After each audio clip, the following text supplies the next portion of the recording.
విశాల విశ్వంలో సృష్టి స్థితి కారకులైన బ్రహ్మదేవుడు విష్ణుమూర్తి మధ్య ఒక తీవ్రమైన ప్రశ్న తలెత్తింది.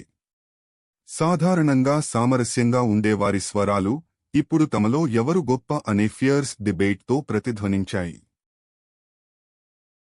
వారి వాదన తీవ్రమవుతున్న కొద్దీ అకస్మాత్తుగా ఒక బ్లైండింగ్ లైట్ విశ్వాన్ని చీల్చుకుంటూ వచ్చింది. అది ఒక కొలాసల్, ఫైరీ పిల్లర్గా, అంటే ఊహించలేని గ్రాండ్యూర్ ఉన్న ఒక లింగంగా వ్యక్తమైంది.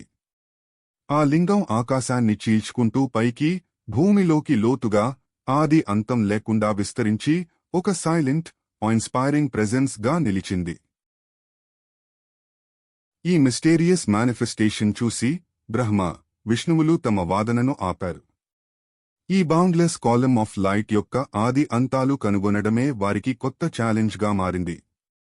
ఎవరు విజయం సాధిస్తే వారే అల్టిమేట్ సుప్రిమేసీని నిరూపించుకున్నట్లు అని వారు అంగీకరించారు.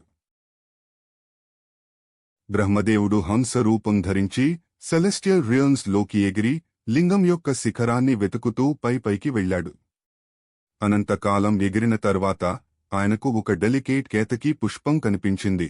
అది మెల్లగా క్రిందికి తేలుతూ తాను లింగంపై భాగం నుంచే పడ్డానని చెప్పింది.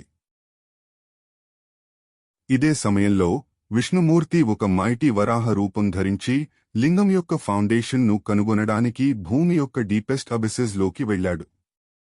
ఆయన కౌంట్లెస్ రియల్మ్స్ గుండా ప్రయాణించాడు.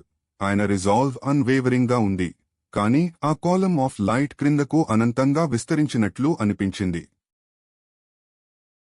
తన ఫ్రూట్లెస్ క్వెస్ట్ నుండి తిరిగి వచ్చిన బ్రహ్మ ప్రైడ్తో కేతకీ పుష్పాన్ని ప్రూఫ్గా చూపించి తాను లింగం యొక్క పిన్నాకల్ను చేరుకున్నానని అబద్ధం చెప్పాడు. కేతకీ పుష్పం కూడా బ్రహ్మ అభ్యర్థనకు లొంగి అతని అబద్ధాన్ని కోరబొరేటెడ్ చేసింది. అకస్మాత్తుగా ఆ బౌండ్లెస్ లింగం స్ప్లిట్ ఓపెన్ అయ్యింది. దాని హృదయం నుండి పరమశివుడు తన గ్లోరియస్, రాత్ఫుల్ ఫామ్లో వెలువడ్డాడు. ఆయన కళ్ళు డివైన్ ఫైర్తో ప్రజ్వలించాయి.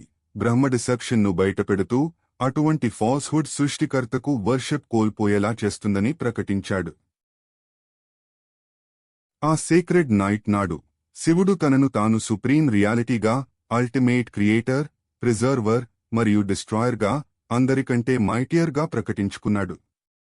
లింగం యొక్క ఈ మొమెంటస్ మేనిఫెస్టేషన్ నే మహాశివరాత్రిగా జరుపుకుంటారు. ఇది ప్రొఫౌండ్ డివోషన్ మరియు స్పిరిచువల్ అవేక్నింగ్ యొక్క రాత్రి, బౌండ్లెస్, ఫార్మ్లెస్ ట్రూత్ ను అందరికీ గుర్తుచేస్తుంది. సనాతన సందేశం. పరమాత్మ రూపాలకు అతీతం. వినయంతో, భక్తితోనే ఆయనను దర్శించగలం.